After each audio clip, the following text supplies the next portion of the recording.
सबसे कीमती हीरे चुने जाते थे।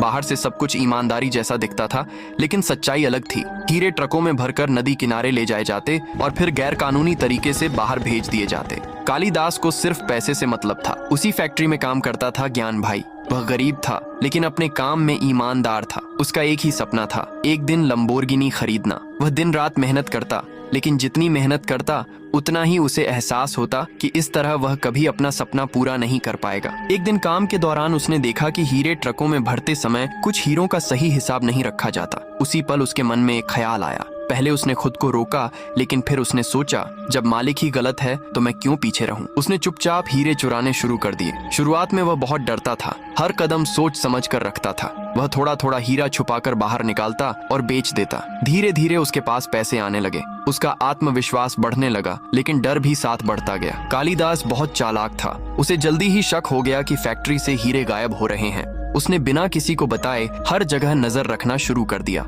गुप्त तरीके से उसने निगरानी करवाई। एक रात ज्ञान हमेशा की तरह हीरे छुपा रहा था। उसे लगा कोई नहीं देख रहा। तभी अचानक पीछे से आवाज आई। वह घबराकर मुड़ा तो सामने कालिदास खड़ा था। ज्ञान के हाथ कांपने लगे।